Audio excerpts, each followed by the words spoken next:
Et oui, bonjour, la communauté de coups critiques, c'est encore moi, Pépé.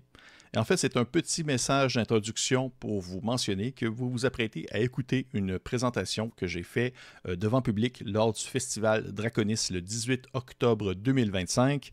En premier lieu, bien, je voudrais remercier le Festival Draconis de proposer en fait, cette plateforme, de proposer cette activité qui se déroule durant plusieurs jours afin d'offrir aux différents rôlistes et passionnés du jeu de rôle au Québec de se rassembler et d'ainsi participer à différentes activités, que ce soit des parties, que ce soit justement la présentation que vous vous apprêtez à écouter. Et également aussi, justement, vous faire mention que la dite présentation, eh bien, j'ai pas mon micro comme ça devant moi, à 2 pouces de ma bouche. Là. Il y a un micro qui est placé à une certaine distance, donc en post-production, j'ai augmenté le niveau de l'audio afin que vous puissiez entendre un peu mieux mes propos. Ça demeure que c'est pas parfait et je vous conseille en fait d'écouter la vidéo avec le visuel parce qu'il y a un écran. J'ai comme un support visuel et je faisais afficher des illustrations à mesure que je présentais mes différents sujets. Et en post-production aussi, j'ai rajouté les illustrations en question durant la présentation afin que vous puissiez les voir, vous, ceux qui écoutent la vidéo en meilleure qualité et que vous puissiez comprendre un peu de quoi je parle. Et si je vous conseille aussi de l'écouter avec le visuel avant tout. Je ne pense pas que je vais sortir la vidéo en audio. Je ne pense pas qu'il va y avoir une version MP3 de cette présentation. Et si jamais vous avez apprécié celle-ci, vous pouvez le mettre en commentaire, ça va me faire plaisir parce que je commence à jongler avec l'idée, la possibilité de refaire une version, on va dire, distancielle de celle-ci via la plateforme Zoom avec les membres de la communauté de coups critiques pour celles et ceux que ça pourrait intéresser. Peut-être même aussi voir s'il n'y aurait pas d'autres sujets que je pourrais faire parce que j'ai quand même pris goût à l'exercice devant public. J'ai quand même eu beaucoup de plaisir. Ça a été un beau challenge, mais ça a été, je crois, une belle réussite. Je pense que les gens ont bien apprécié ça aussi. Et j'ai l'impression que ça m'ouvre des portes pour d'autres expériences semblables, peut-être dans un avenir pas si lointain. Et bien sur ça, je vais arrêter de parler, puis je vais vous laisser en présence de l'autre Pierre-Philippe du passé qui va vous parler de donjons et de design. Et je vous dis ainsi à la prochaine et bonne écoute. Au revoir. On débute ainsi, avant même, avec les points à l'horaire, à l'ordre du jour. Parce que oui, je fais vraiment ça comme un cours qu'on fait ensemble. C'est comme mon trip. J'ai comme toujours voulu être enseignant, mais j'avais pas les notes. Fait que là, je ferai ça aujourd'hui. Je fais un peu l'enseignant de moi-même. Donc, les attributs du donjon, la conception de donjon et l'activité interactive avec le public, si on a le temps, bien entendu. On débute avec le sommaire. Parce que pour débuter vraiment sur le sujet, c'est important de savoir de quoi est-ce qu'on parle. Le donjon. Un donjon, toute portion délimitée de géographie interconnectée qui présente aux joueurs une variété constante ou une intensité croissante de défis. Un donjon peut contenir des factions, des niveaux, plusieurs dimensions planaires. Il peut se trouver sous l'eau ou n'être qu'un unique et interminable couloir de la mort, même si je vous le conseille moins celui-là.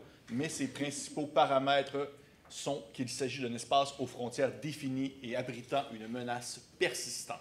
Donc le concept étant justement que ça peut être pas mal d'affaires.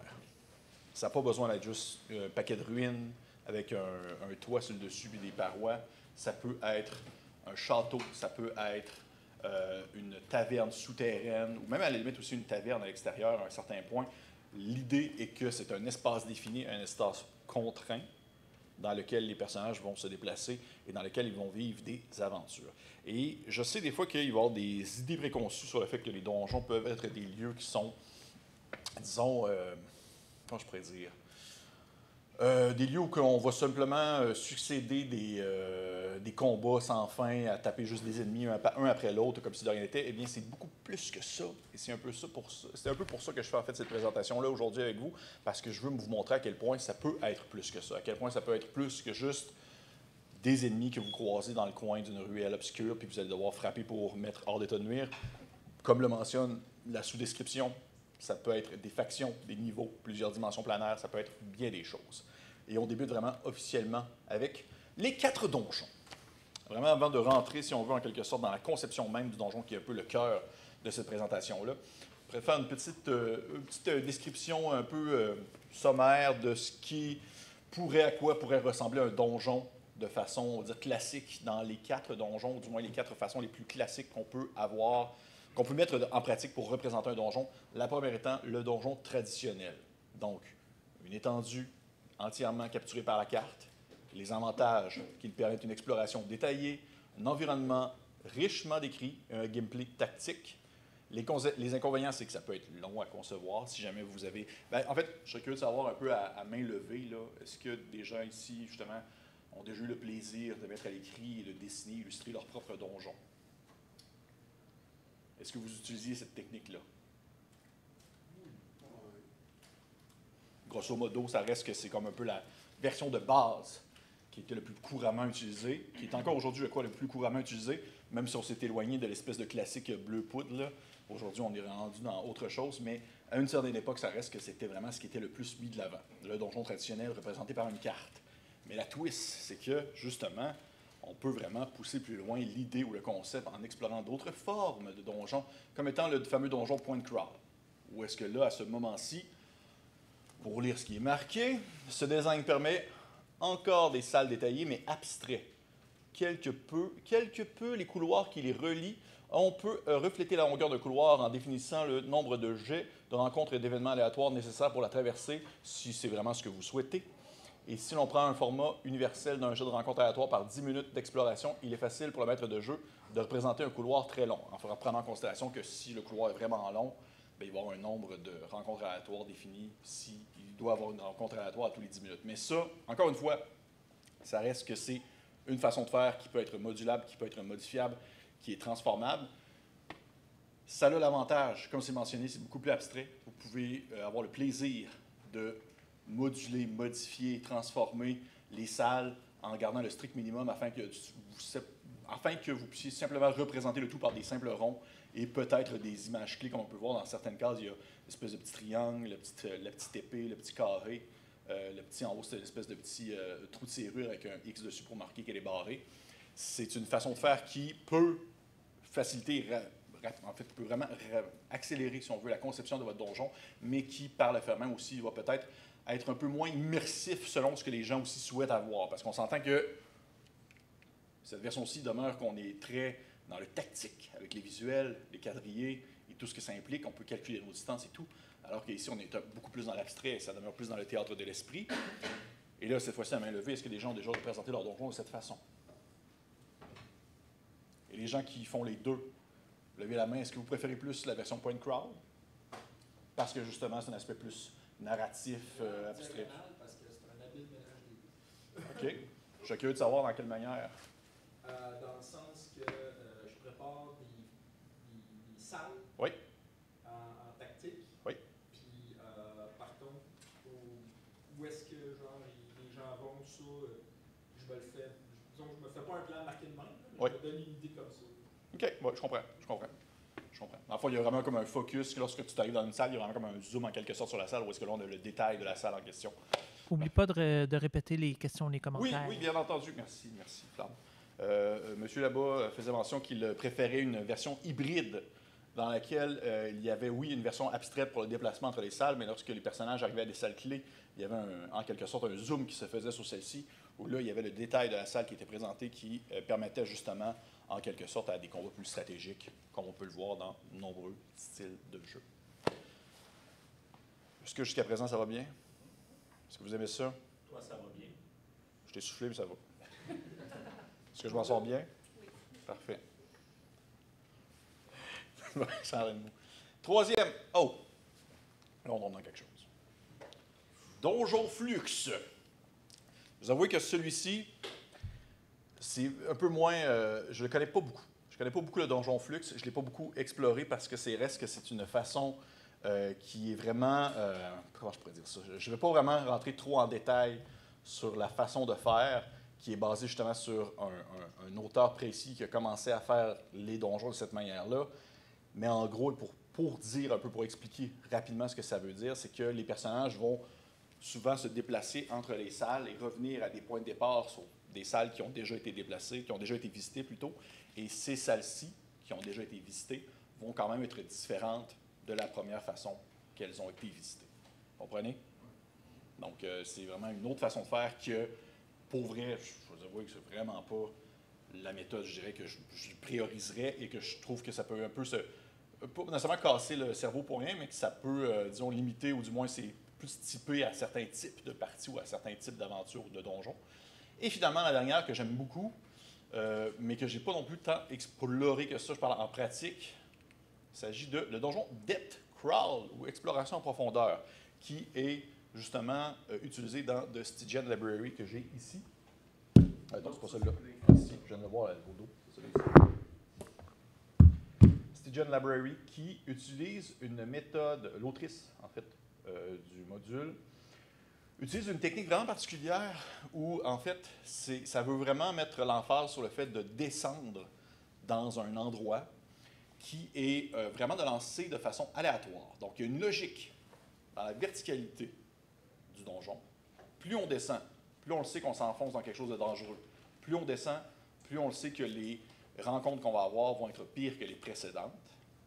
Mais ces rencontres-ci ne sont pas déjà prévues d'avance. Il y a une façon de les lancer aléatoires sur une table qui est présentée. Et cette table-là, en fait, à chaque fois que vous lancez dessus, vous additionnez le dernier chiffre que vous venez de lancer au chiffre que vous venez d'avoir. Donc, ça, mettons, la première fois, vous avez lancé 34, juste ça comme ça. Bien là, ça va être la rencontre 34. Et lorsque vous allez relancer, par exemple, on va dire un 20, bien, vous rajoutez le 20 à 34, ce qui est rendu maintenant à 54, faisant en sorte que vous continuez à descendre dans différents échelons et qui rend ici la rencontre de plus en plus difficile et les salles de plus en plus dangereuses. C'est pas quelque chose que je vois non plus très souvent. Ça reste que les manières les plus convenues, c'est vraiment les deux premières, celle-ci en donjon traditionnel ou donjon point crawl. Mais le depth crawl, c'est une autre façon, plus abstraite aussi en quelque sorte, de représenter. Une question là-bas? Oui. Oui, ta troisième option, oui. Est-ce que c'est comparable à un donjon évolutif?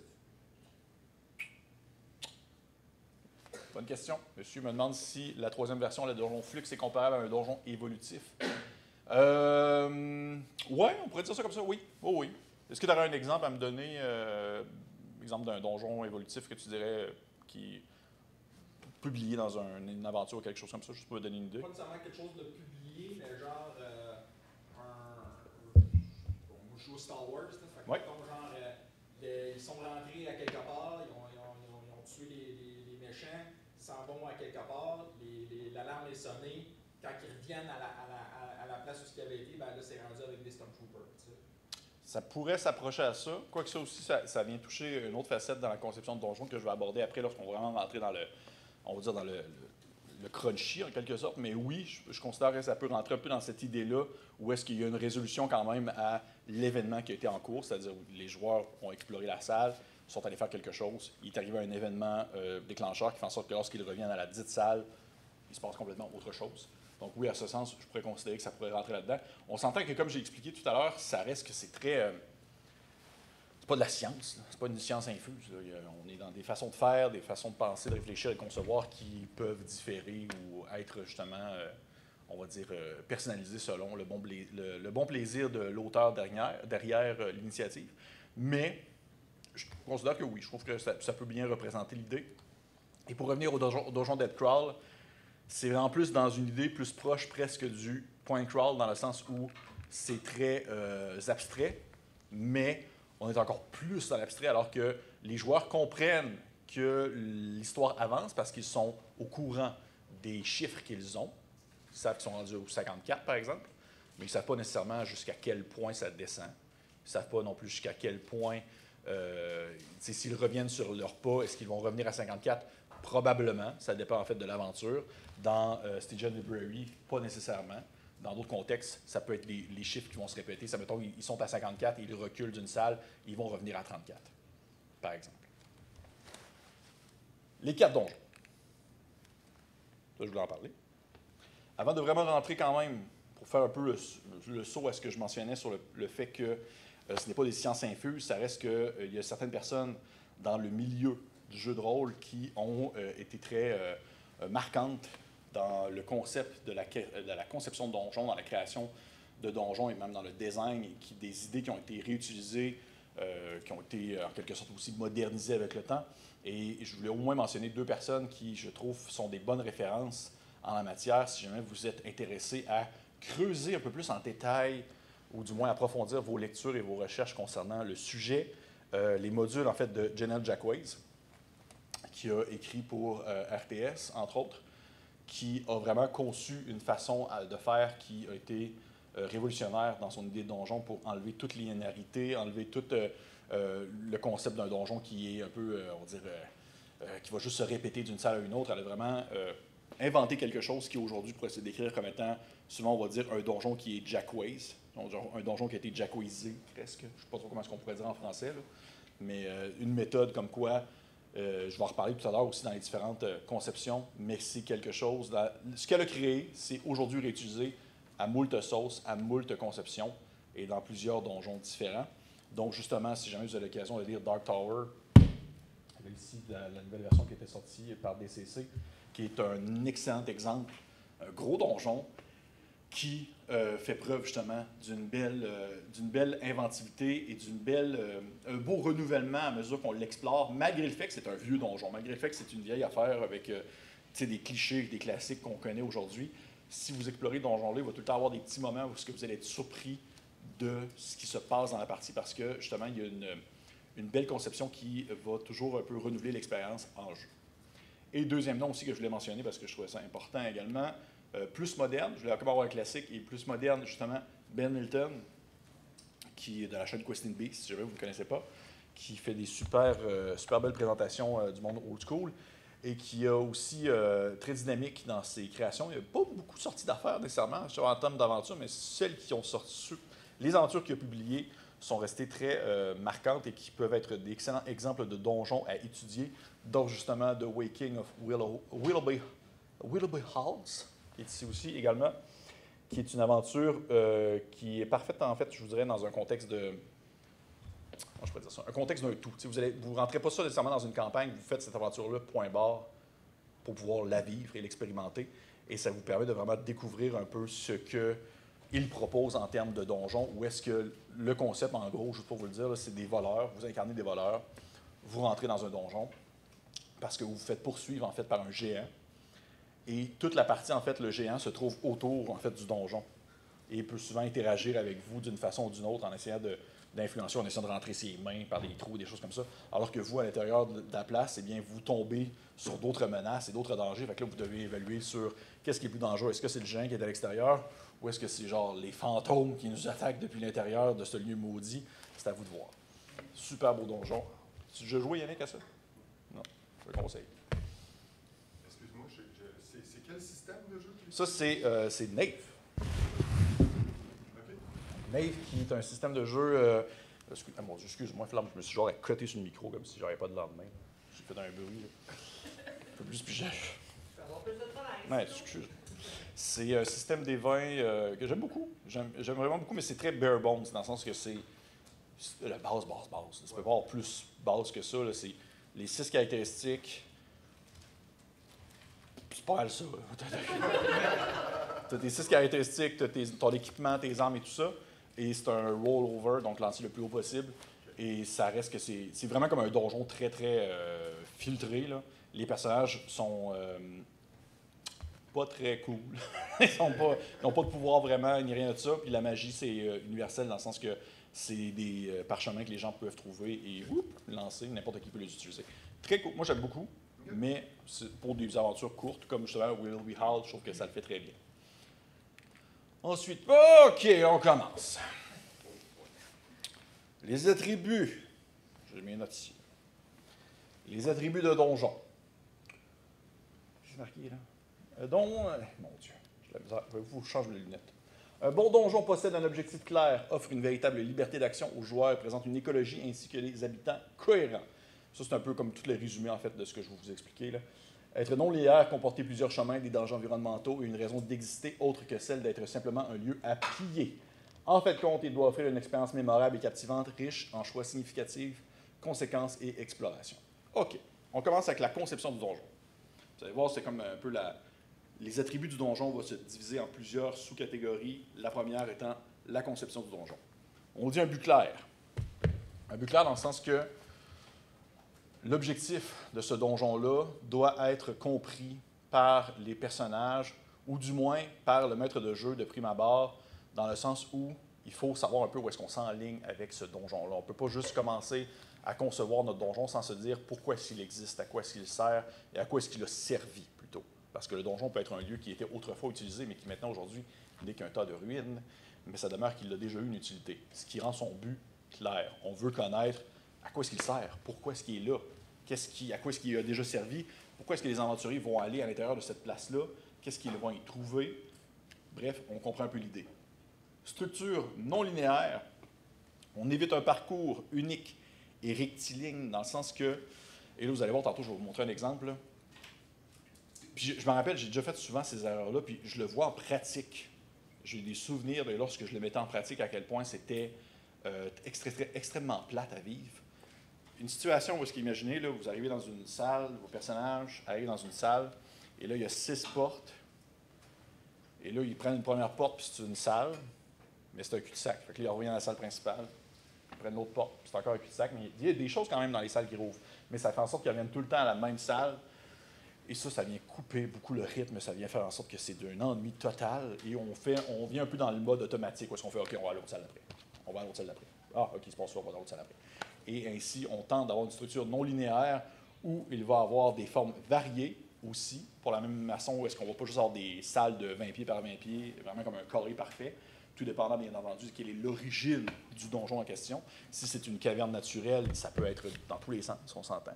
Alors que si c'est un lieu construit, il peut quand même avoir une logique dans sa façon d'être, où est-ce qu'il va avoir, oui, des salles de 20 par 20, mais il peut avoir une immense halle d'entrée qui va faire 50 par 60 peut-être.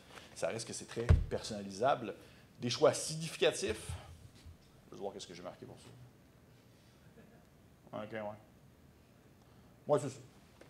Des choix significatifs dans le sens où les personnages vont avoir vraiment des prises de choix sur les façons de faire et les façons, on va dire, de, oui, compléter le donjon, mais également aussi d'interagir avec ce dernier.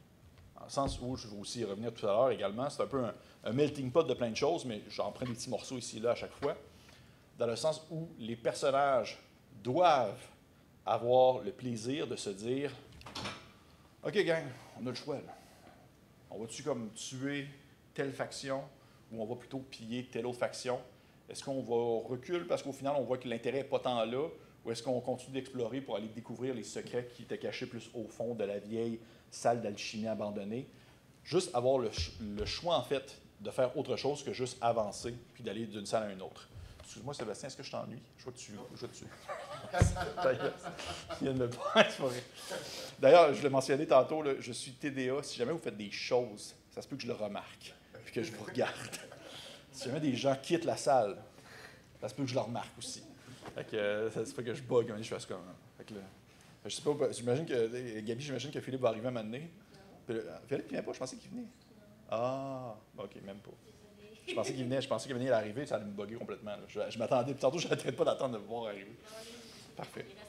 C'est pas grave. Donc oui, des choix significatifs. Quand aussi reposer, quand repartir à l'aventure. Bref, avoir une certaine synergie dans la façon d'avancer dans le donjon.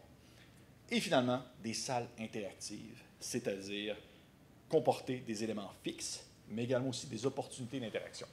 Et ça, je pense que c'est l'une des choses que j'apprécie le plus dans un donjon que je considère réussi.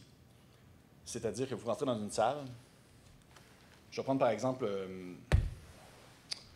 une aventure qui se nomme, j'en ai déjà parlé, je ne sais pas si aucune crise d'idée si vous suivez la chaîne dans laquelle je suis, mais il y a une aventure que j'ai roulée qui s'appelait Halls of the Blood King, qui est les salles du roi sanglant, qui a un lieu dans lequel on rentre et il y a une espèce de grande installation avec des planètes qui tournent, une espèce de un grand support là, qui tourne avec des planètes et les joueurs peuvent interagir avec ça.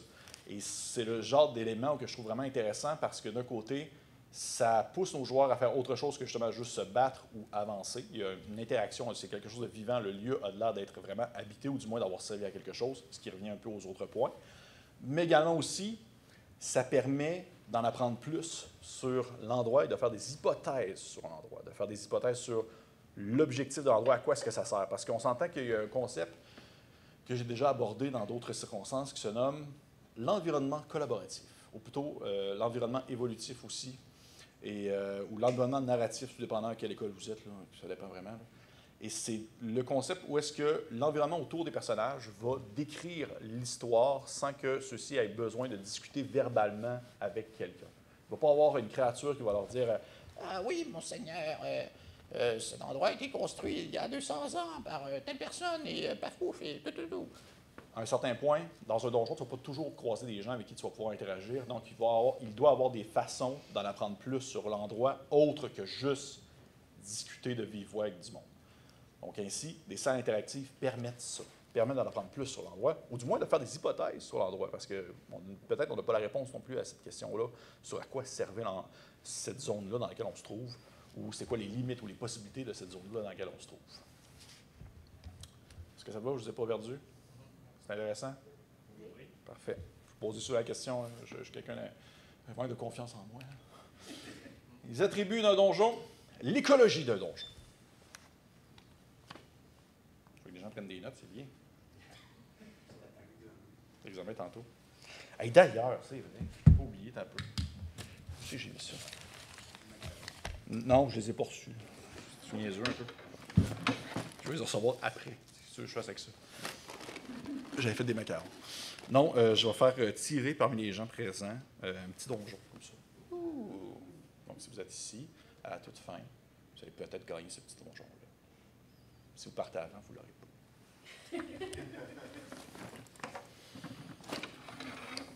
C'est juste ça que je voulais faire.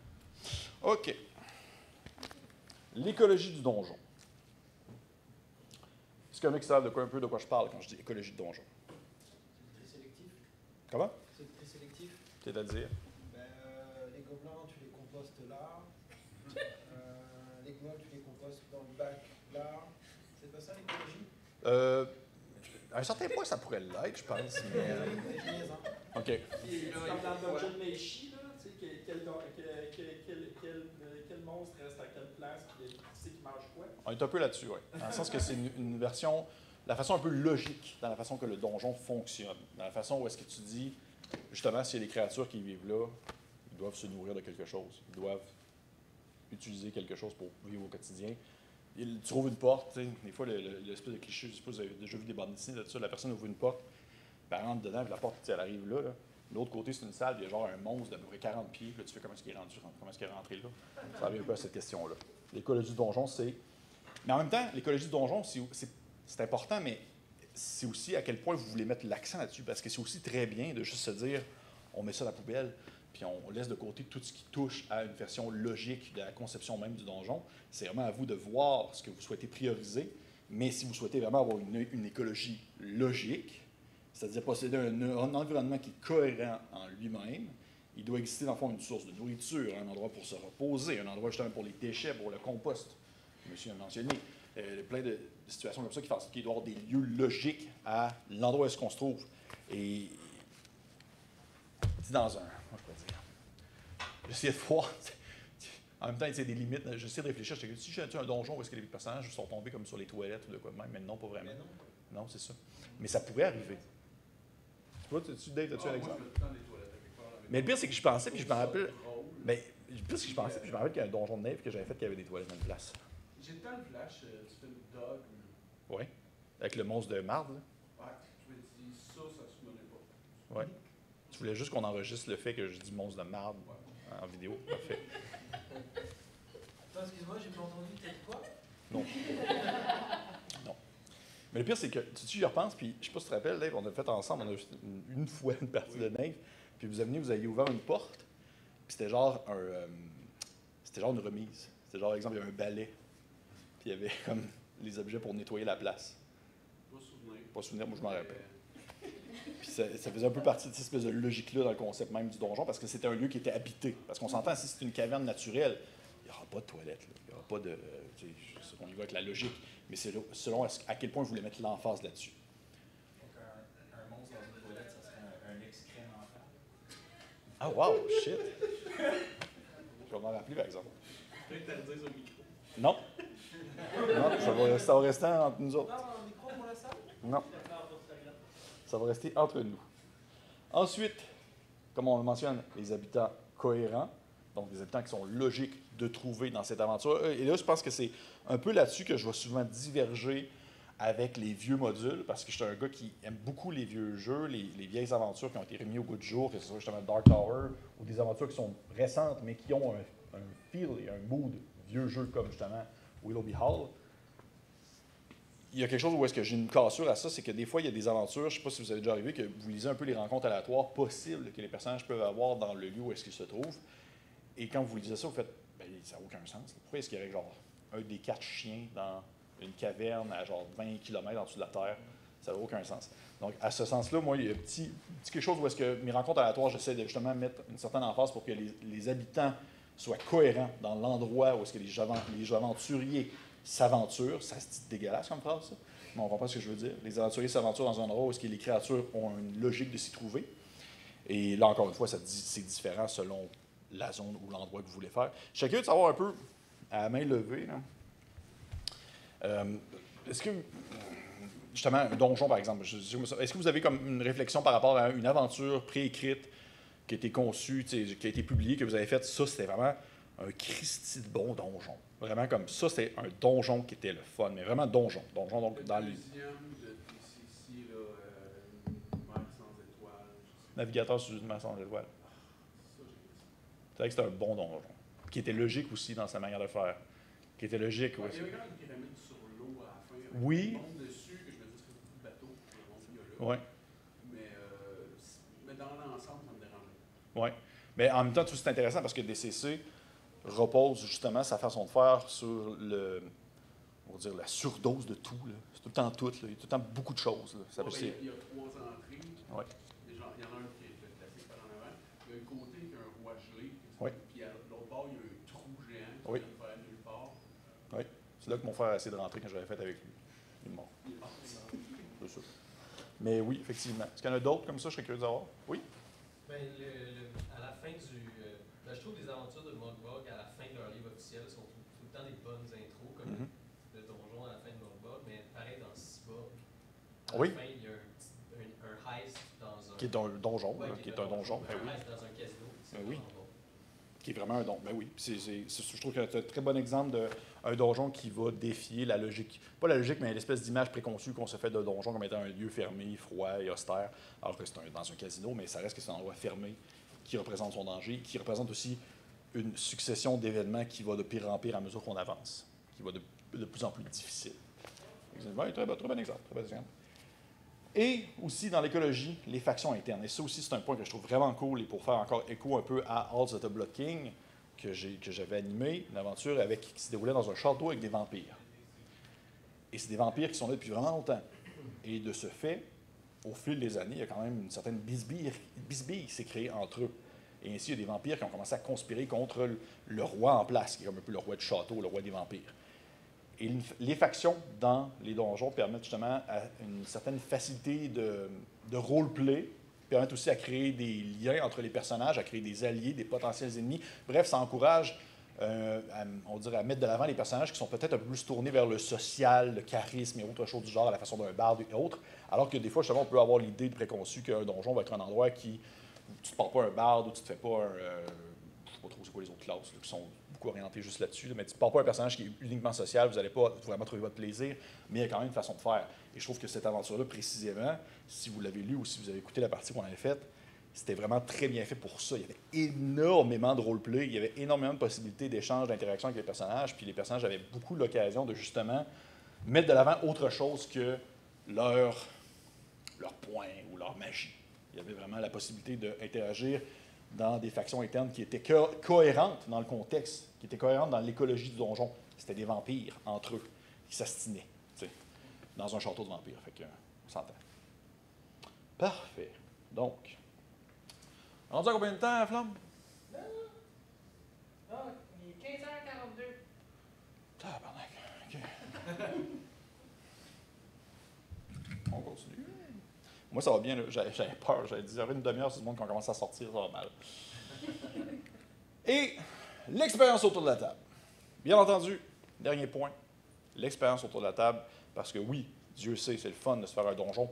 C'est le fun de se dire, OK, il est logique, il est cohérent, il fonctionne bien, il y a les toilettes là, il y a le compost là, il y a 4 gobelins, puis lui n'aime pas lui, puis lui n'aime pas lui, puis le reste va bien.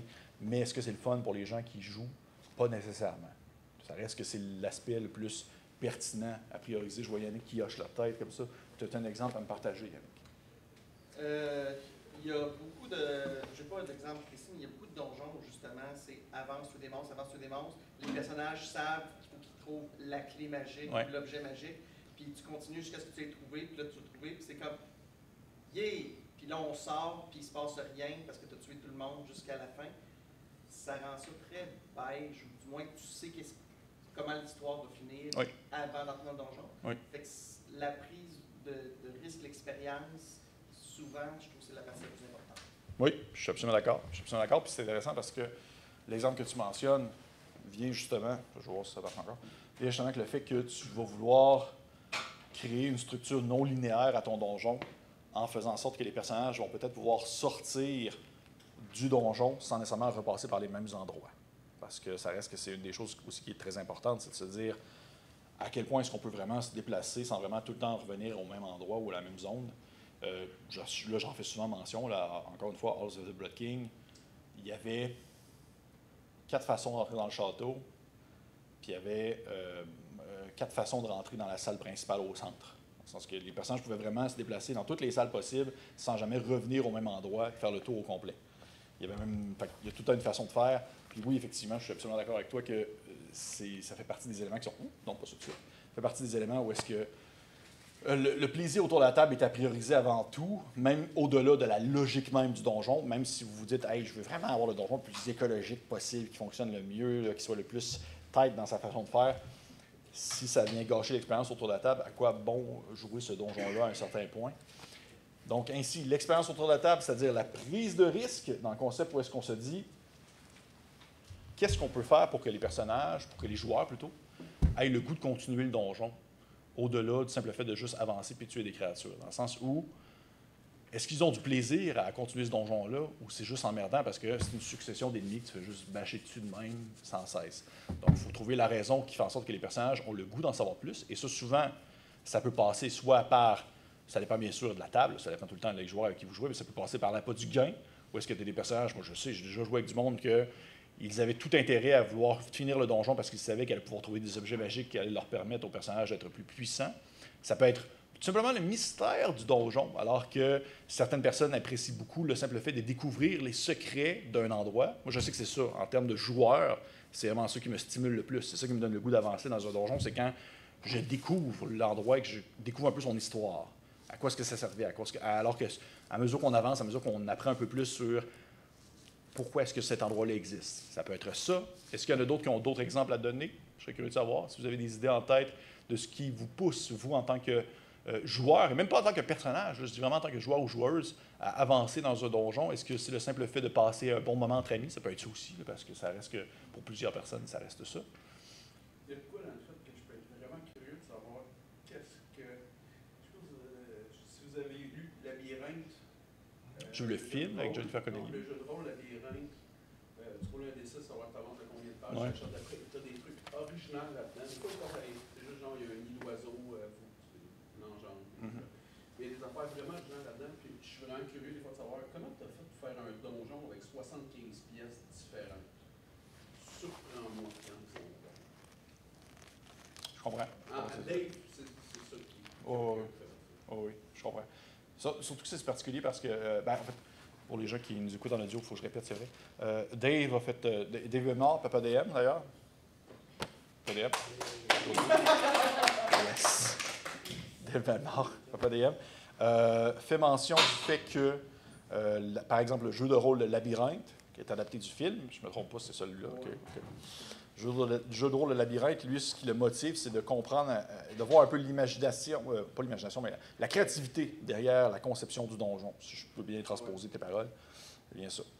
L'originalité, la créativité derrière la construction du donjon, mais je trouve que dans cet exemple-ci, c'est assez particulier parce que ça reste que le concept même de labyrinthe défie un peu la logique. Là. On s'entend, c'est pas une écologie qui se tient, zéro pinball. Mais contrairement au costume de David Bowie qui se tient pas mal dans ce film, on va dire. Ouais. Parfait. Donc, merveilleux. Oui, très, très bon exemple. Est-ce qu'il y a d'autres personnes, je suis curieux de savoir s'il y a d'autres gens qui auraient un peu, soit une expérience ou un avis sur la question concernant ce qui les motive à continuer à avancer dans un donjon. Tu sais, au final, il n'y a pas de mauvaise réponse. Ça peut être aussi simple que juste dire est-ce qu'on est en train de jouer puis c'est ça que je veux faire. Il reste des emplacements de ça? Ah, ok, t'as créé. Ben oui, pourquoi pas? Cramer tous les emplacements de sorts pour faire des Silvery Barbs, Oui. pour que le DM prenne sa retraite. Non, pas nécessairement. Mais par contre, le fait de vouloir juste optimiser les capacités de ton personnage afin d'avancer, c'est absolument louable. Et si c'est ce que la table veut, eh bien, tant mieux. Mais à ce point, c'est pour ça que c'est important aussi de vraiment chercher, prendre le temps de chercher quel donjon, si donc vous souhaitez en faire jouer un qui existe déjà sur le marché, qu'est-ce qui pourrait plaire à votre table et qu'est-ce qui ne fonctionnerait pas. Parce que je sais que je connais des gens que Dark Tower, ils vont trouver ça chiant comme ça se peut pas, mais qui vont adorer Willoughby Hall, par exemple. Moi, je peux. Oui. Ce que je cherche, et c'est la question que je te poserai après, Oui. c'est le donjon que je vais pouvoir rouler, et puis après je vais faire un gap d'un siècle, mettons, et je me démerde un peu en dessin et tout ça, et redesigner le donjon pour le jouer avec les personnages qui ont vécu d'un siècle ou avec leurs descendants. Et entre-temps, il y a eu un tremblement de terre, où il y a eu une méga inondation, il y a des caves qui sont inondées, des pièces ont été bougées. Donc on reprend le donjon, et on le reroule un siècle plus tard avec les descendants qui retrouvent peut-être l'épée ancestrale de l'aïeul ou qui sait la dépouille de son ancêtre. Mais non, mais c'est intéressant, j'aime ça, j'aime vraiment ça. Deux sessions, enfin en faire un double donjon en fait. J'aime ça parce que ça veut dire qu'il faut que ce soit quand même un endroit qui a une certaine. Quoi? Non, je te gagne. Je sais, je te gagne. Faut qu'il y ait une certaine. Je trouve ça intéressant, parce qu'il faut qu'il y ait.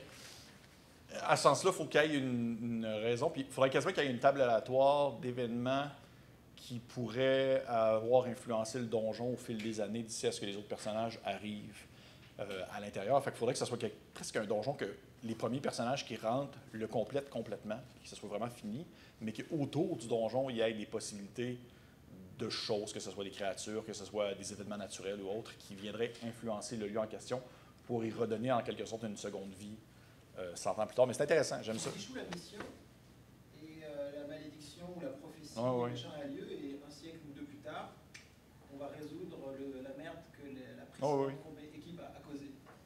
J'aime ça, je trouve ça intéressant. Non, il y a quelque chose à faire avec ça, c'est certain, mais je vais y penser. Je vais y penser. Faut pas que j'y pense trop, parce que sinon, je vais juste penser à ça. Donc, je t'ai rendu à les répercussions, parce que oui, les actions que les personnages doivent faire doivent avoir des répercussions concrètes, dans le sens que vous n'avez pas... C'est un peu... je ne sais pas qui tantôt faisait mention de ça, mais le fait où est-ce que vous dites si vous reposez à un endroit ou si vous actionnez une manivelle ou que si vous tuez le roi ou le chef des gobelins dans telle salle, il faut quand même qu'il y ait une répercussion à cet événement-là pour que vous ayez le goût soit de continuer le donjon, de montrer au moins que ce que vous faites a une insistance ou un effet sur le donjon en soi. Là. Il se passe quelque chose. Si, mettons, vous tuez, par exemple, le chef des gobelins, est-ce que soudainement, ça fait en sorte que dans le donjon, vous allez trouver très peu de gobelins parce qu'ils ont tous fui maintenant que leur chef est mort? Peut-être. Ça fait partie des événements qui pourraient survenir, par exemple. Et ça, je trouve que ça montre aussi une belle écologie pour le donjon, mais ça montre aussi une certaine utilité aux personnages.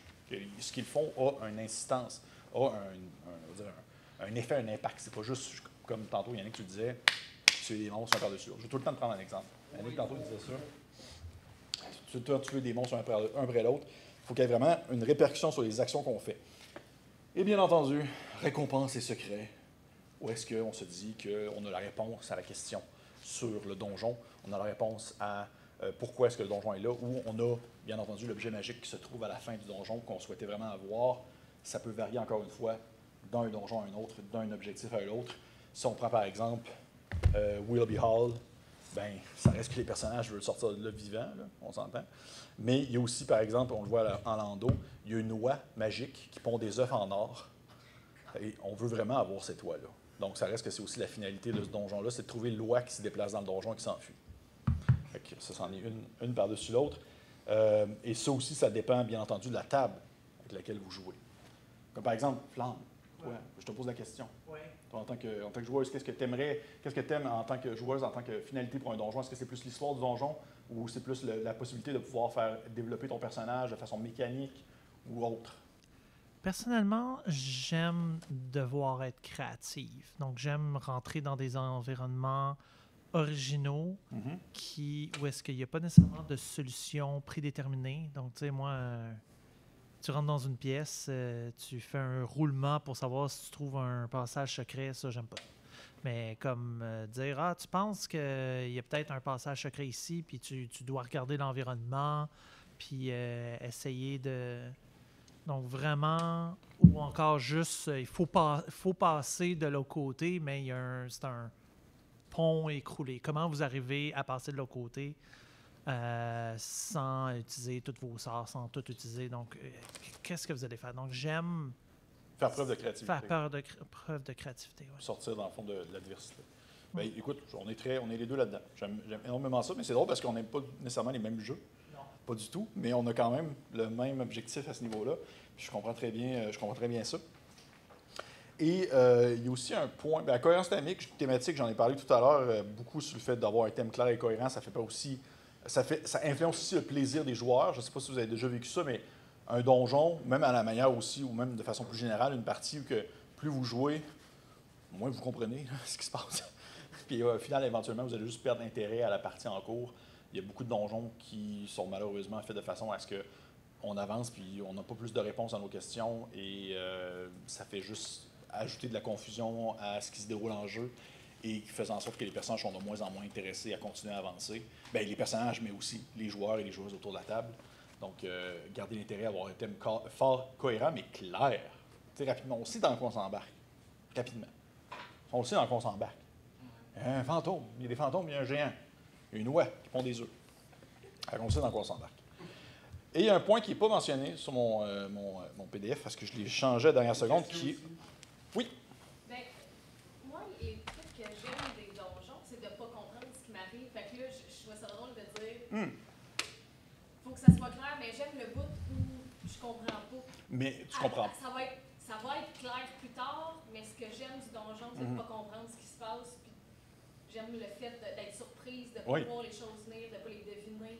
Fait que j'aime être un peu confuse. Bien, c'est correct aussi, c'est absolument correct aussi. Mais t'aimes avoir réponse au final quand même. Il faut que la réponse vienne. Est-ce que tu penses que tu aurais quand même la satisfaction si l'aventure se terminerait mais tu n'aurais pas de réponse à tes questions? Non, clairement pas. C'est ça. Mais je comprends très bien. Il y a beaucoup d'aventures comme ça que j'apprécie beaucoup, qu'on débute l'aventure et on ne sait pas du tout dans quoi on s'embarque, puis on ne sait pas du tout même dans quoi est-ce qu'on s'enligne. Il y a une aventure, j'en ai fait mention tout à l'heure dans l'autre balado, l'action bonus qui s'appelle Gradient Descent, qui est une aventure pour Mothership, qui est une aventure de science-fiction qui se déroule dans une station spatiale incroyable. Ouais, c'est fou raide dans la tête, cette aventure-là. Et l'aventure débute. Il y a plusieurs façons de débuter l'aventure, et une des façons de débuter l'aventure, c'est que les personnages se réveillent de stase dans un cocon, puis ils ne savent même pas son nom. Ça commence de même. Oui, c'est sûr, c'est incroyable. Ouais. C'est complètement... C'est très thématique, puis on a... Question, j'ai vu quelqu'un lever la main. Oui, je trouve une des plus belles récompenses dans un donjon, c'est justement quand tu ne sais pas exactement qu'est-ce qui se passe, dans quel endroit tu te trouves, c'est les informations, c'est la connaissance, pour moi, les plus belles récompenses. C'est de comprendre qu'est-ce qui se passe ici, d'avoir des informations sur les habitants, sur le donjon, sur l'histoire, sur la région, sur... Ça, je trouve que c'est des très, très belles récompenses. Puis pour faire suite à un scénario, par exemple, où des personnages n'ont aucune idée de ce qu'ils font là. Ils se réveillent justement dans Mothership, ils se réveillent dans un cocon, puis qu'est-ce qu'on fait, où est-ce qu'on est, nan. Ben justement, peut-être que le but ultime de ce donjon-là, c'est de comprendre ce que tu fais ici, de comprendre où est-ce que tu es, qu'est-ce qui se passe ici. Oui. Super intéressant. Je suis vraiment d'accord avec toi. Puis, en fait, je trouve que l'exemple justement du donjon de Mothership, Gradient Descent, c'est un très bon exemple parce que le donjon est adapté selon à la table que tu as, dans le sens que justement, tu as la possibilité de débuter l'aventure dans le cocon, où est-ce que tu ne comprends pas ce qui se passe du tout, mais aussi la possibilité de débuter l'aventure en étant une espèce d'équipe de SWAT, habillés en noir, avec des armes grosses dans le même, qui débarquent dans la station orbitale puis qui peuvent toutes déglinguer d'un coup. Les deux fonctionnent. Les deux font en sorte que le donjon reste entier quand même et qu'il fonctionne d'un bout à l'autre. Et ça, pour moi, c'est genre, oh shit, ça répond à toutes les questions et ça répond à tous les besoins aussi également. Je trouve ça beaucoup plus motivant d'avoir des récompenses de connaissances et d'informations que d'objets magiques qui vont avoir une utilité oui. Ben, circonstancielle. Souvent, ça dépend, encore une fois, ça dépend de la table. J'ai eu des personnes avec moi qui, au final, c'était vraiment juste l'attrait de l'objet magique qui prévaut surtout. Mais ça reste encore une fois que ça. Le rendu là, je vous dis pas comment jouer vos parties. C'est à vous de voir qu'est-ce qui vous stimule et qu'est-ce qui vous motive. Oh, ça fait déjà 1 heure. À 1 heure, ça va bien quand même. Hein? Moi, j'avais peur d'avoir terminé ça après 20 minutes. C'est quoi le point que tu disais que tu avais changé? Oui. Tu avais ajouté Ah, mon Dieu, merci. C'était... Pépé ne fait pas cette présentation. Ouais. C'était... J'ai fait une blague. C'était le plaisir du meneur de jeu. Où est-ce que lui aussi doit avoir du fun à faire son donjon? Parce que j'en ai déjà fait des donjons qui sont plates à s'en péter le cul, là. Puis il y a des donjons qui... J'ai-tu vraiment dit ça? Oui. J'ai dit ça. Ouais, oui. Mais le plaisir du meneur du jeu, dans le sens qu'il faut penser à son confort, et ça, je pense que c'est une des choses que autant j'adore DCC, le jeu, autant j'ai un certain déplaisir, des fois, à faire certains modules, parce que je trouve que c'est pas très bien fait pour le meneur de jeu, alors que je trouve qu'aujourd'hui, justement, on a tellement des façons de faire, des façons de présenter l'information, des façons de partager le design dans la mise en page et tout ça, qu'il y a de plus en plus de manières qui rend le tout plus facile. Et malheureusement, DCC n'en fait pas partie. DCC présente avec une quantité incroyable de texte pour juste dire une information là, qui aurait pu se limiter à quelque chose de beaucoup plus simple. Alors, le plaisir du meneur de jeu doit être très important. Alors, même dans votre conception de donjon, si vous avez du plaisir à décrire une page, à décrire une salle pendant 20 minutes avec genre des stalagmites, des stalactites, puis genre des peintures sur les murs, puis vous avez vraiment du fun à l'écrire, à mettre sur papier, faites-le tant mieux si c'est vraiment ça votre trip, il n'y a aucun stress avec ça. Mais il faut justement simplifier la vie pour le meneur du jeu, selon ce que lui considère comme étant une façon de se simplifier la vie, on s'entend. Pour moi, ça serait des mots-clés. J'aime ça beaucoup les mots-clés, plus qu'avoir un panel de textes, un pléthore de textes qui n'en finit plus. Donc, le plaisir du meneur de jeu. Et là, ensuite, conception du donjon. Un bon exemple et un mauvais exemple. Vous êtes prêts? Est-ce qu'au début, c'est bon ou mauvais? Non, il est marqué à côté. C'est blatant. J'avoue que ça aurait été bon. Ah, si j'aurais été bon, là. Je pense que si je l'en fais, je vais faire ça. L'exemple de Sly for Rich qui est un super blog, d'ailleurs, qui parle de jeux de rôle. Mauvais exemple, les ruines de l'abbaye. Est-ce que vous connaissez cette aventure-là? C'est dans Ghost of Saltmarsh. C'est de la pure merde. C'est assez bon en général. Oui, le pire, c'est que oui. Le pire, c'est que oui, je suis vraiment d'accord. The Impress, là, oui. le bateau dans lequel on rentre, là, Oui. c'est assez marrant. Oui, c'est vrai, je suis absolument d'accord avec toi. Oui, mais les ruines de l'abbaye, ça refait exemption de ce que je parlais tantôt ici, la grande salle dans laquelle vous arrivez. Là, c'est incroyable parce que c'est fou ça d'avoir un petit pointeur quand même. Ah, J'imaginais tantôt, là, je me voyais tout seul à pointer de même avec ma main comme un cave. sauter, là, Ouais. ça vite. Où est-ce que vous arrivez dans une salle, puis là, vous devez faire des allers-retours dans toutes les salles connexes pour pouvoir revenir tout le temps à la salle principale parce qu'il n'y a pas d'autre possibilité et qu'il y a juste un autre endroit qui permet d'avoir accès à l'autre zone du donjon. Ça, pour moi, c'est mal fait. Si tes joueurs avaient décidé d'exploser le mur, là, il y avait une possibilité dans l'aventure? Ben, Je la connais pas. Bonne question. Pour vrai, j'en ai aucune idée, mais je dirais que oui. Je sais pas. Moi, je t'ai demandé tout le Ben, temps. vois-tu, moi, je suis beaucoup dans l'idée de...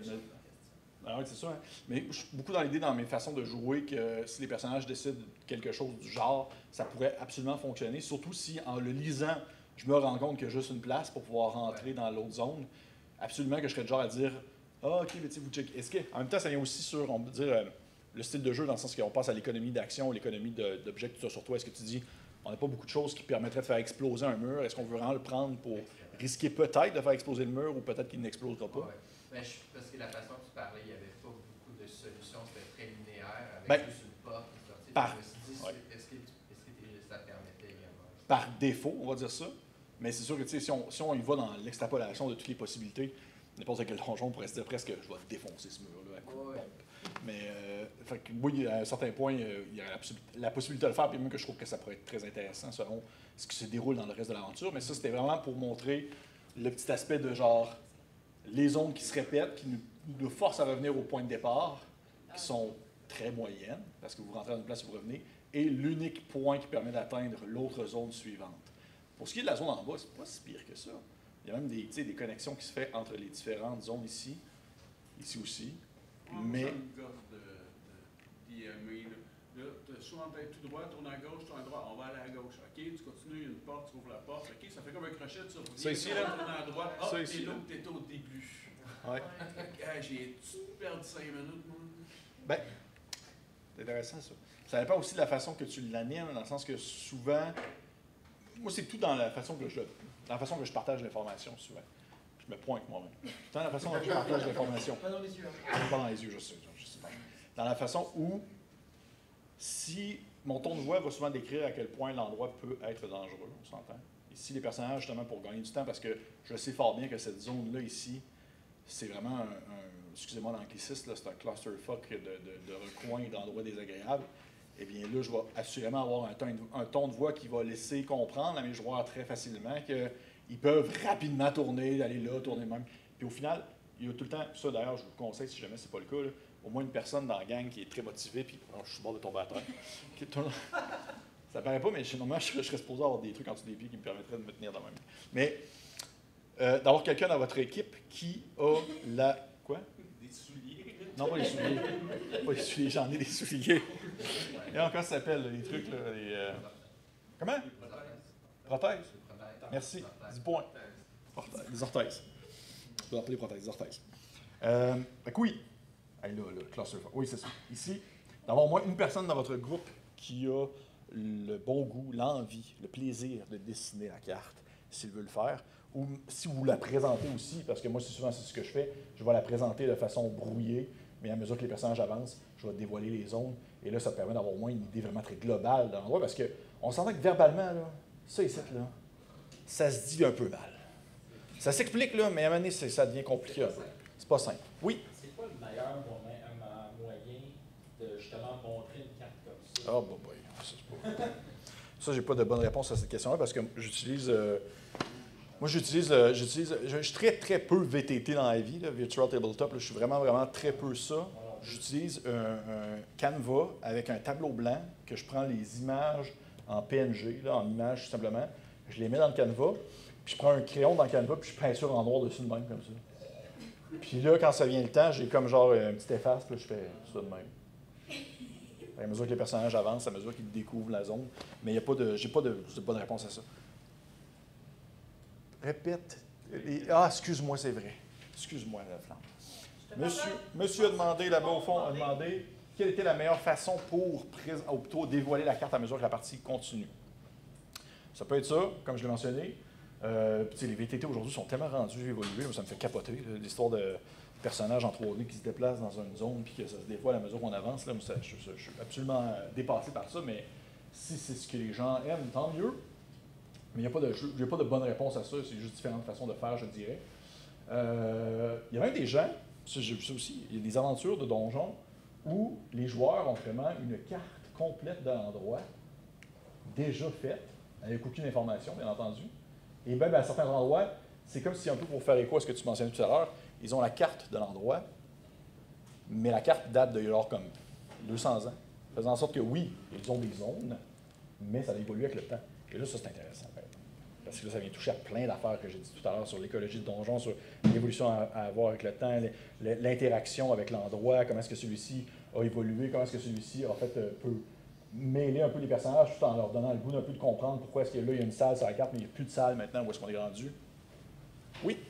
Puis même, l'exemple, j'ai un podcast qui parlait des plans architecturaux modernes, oui.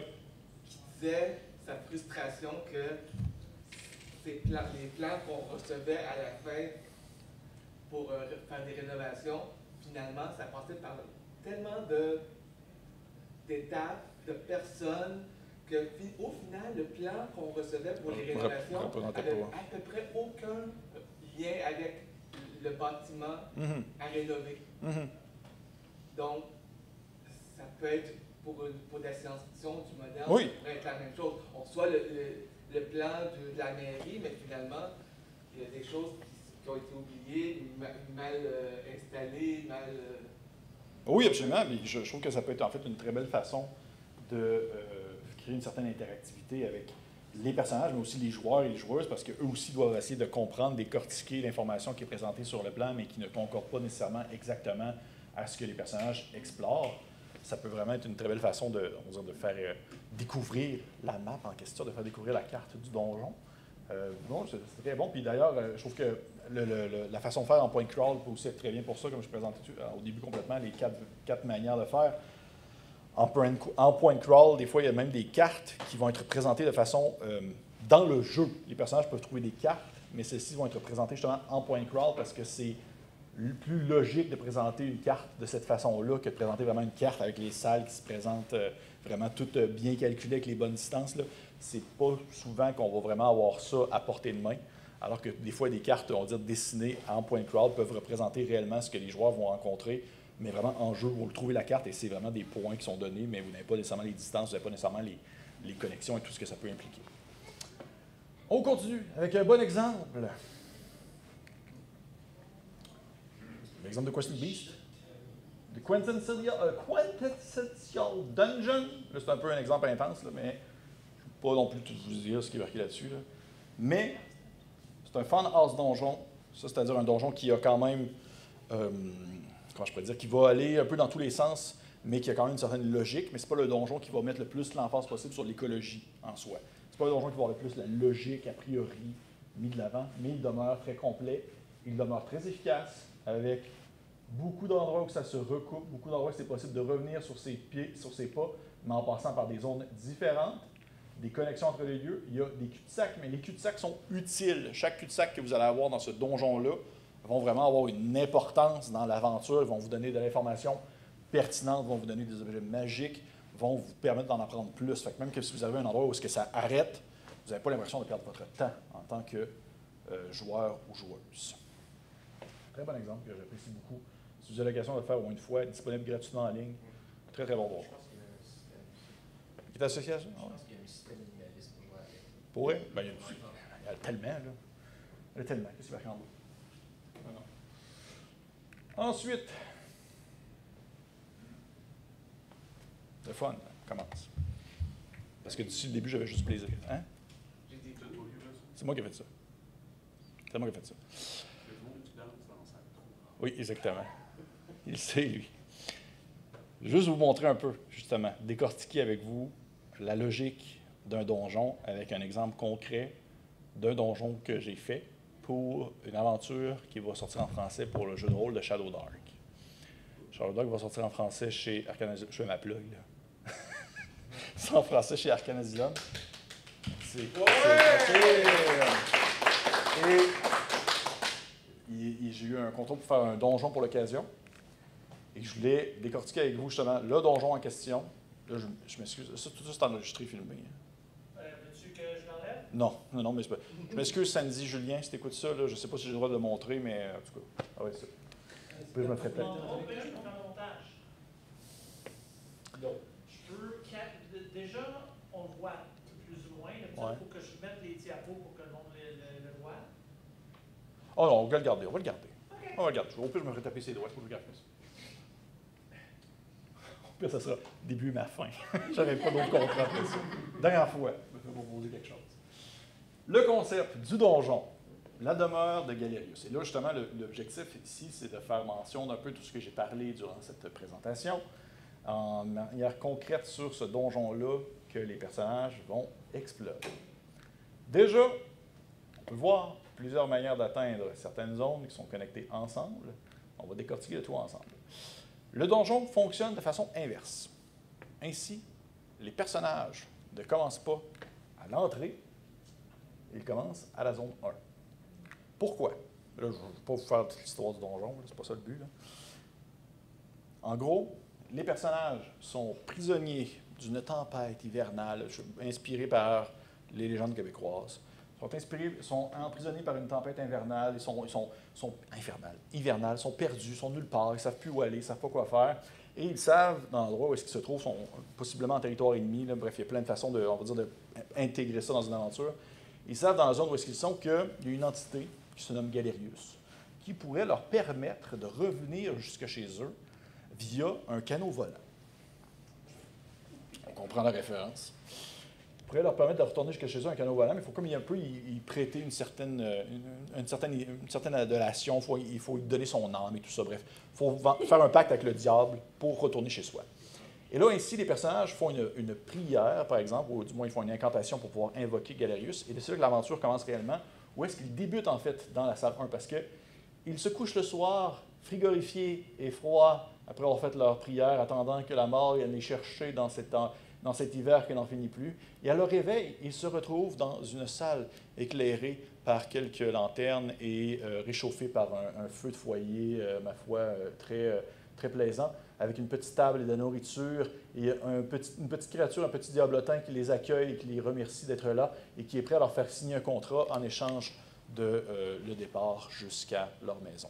Et là, le concept de l'histoire, c'est que les personnages se disent, on n'est pas fous, nous autres, on sait que quelque part dans ce donjon-là, il y a un canot. Fait que ce qu'on va faire, c'est qu'on va juste se tracer, faire un petit finger au démon, puis se promener, puis essayer de trouver le canot pour pouvoir repartir chez eux, en canot volant.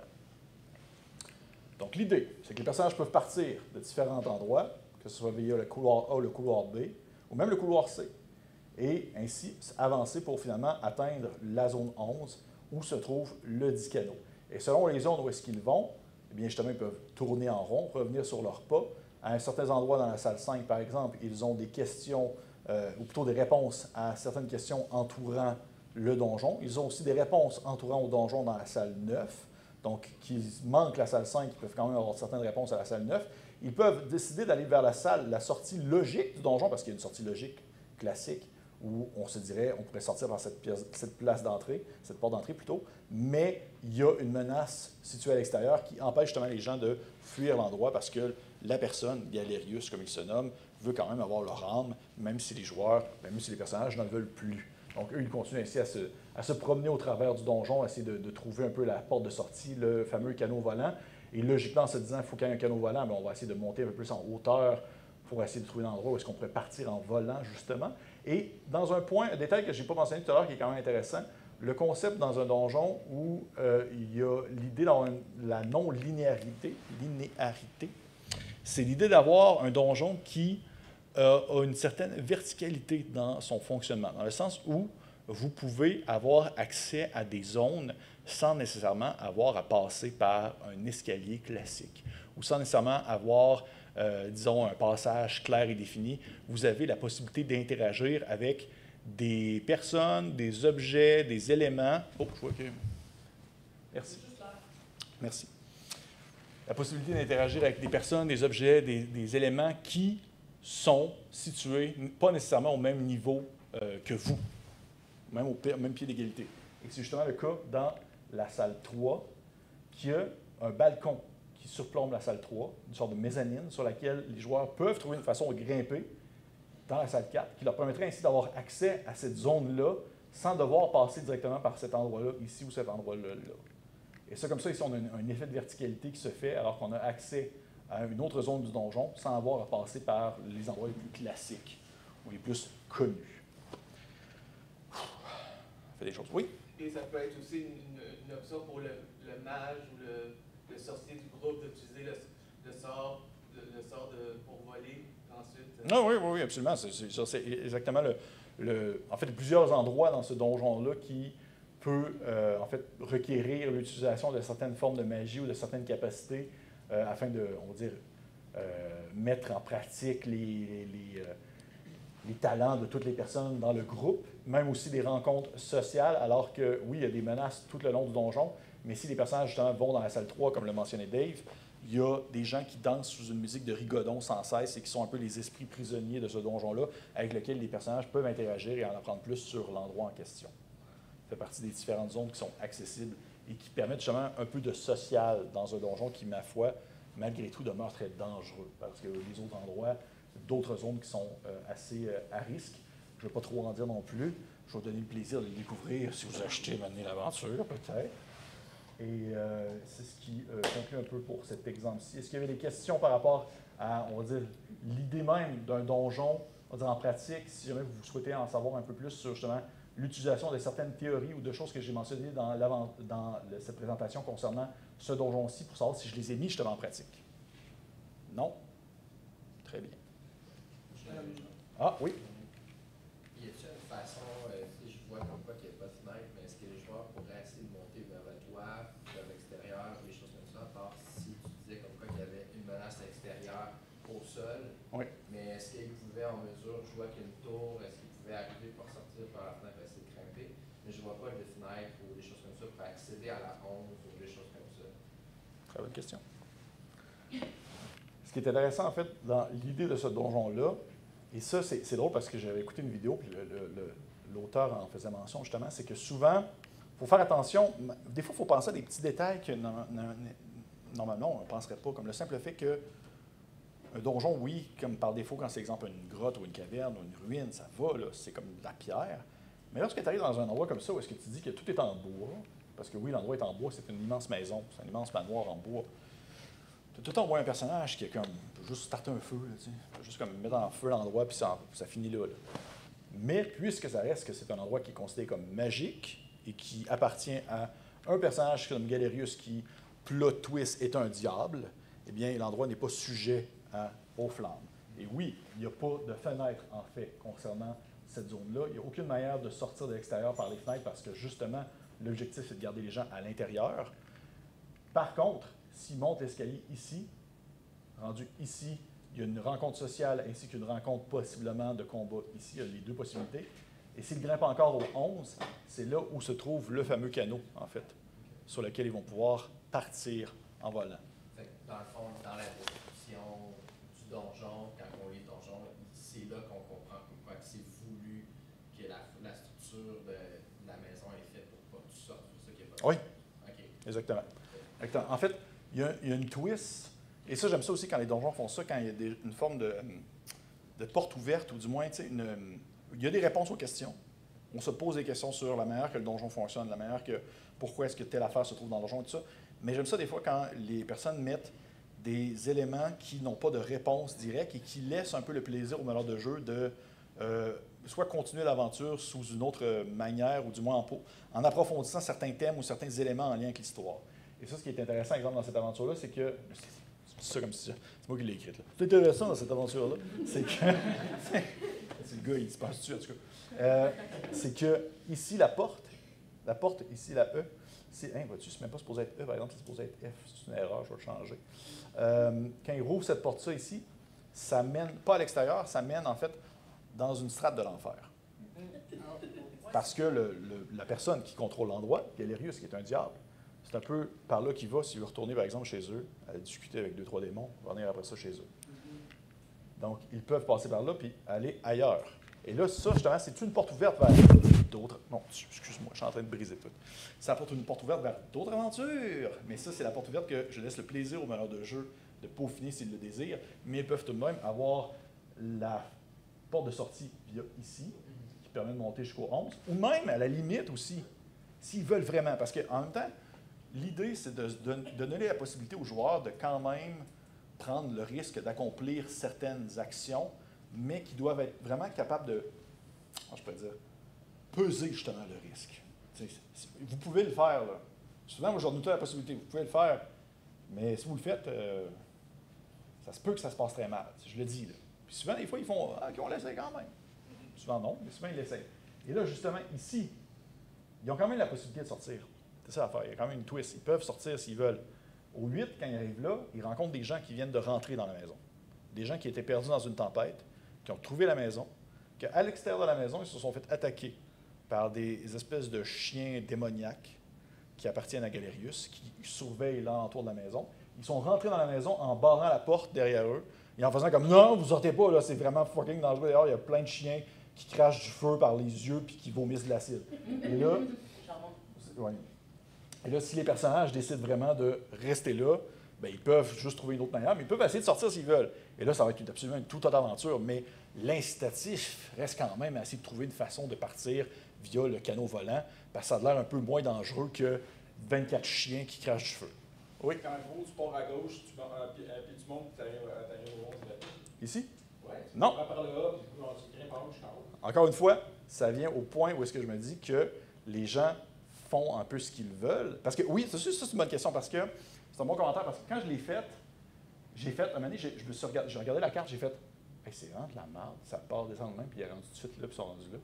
Donc, logiquement, ici, la zone 6, en quelque sorte, c'est la zone où est-ce que les soldats, en fait, gardent leur arme, et c'est où est-ce que les soldats attendent, en fait, les personnages qui décident de sortir de l'endroit.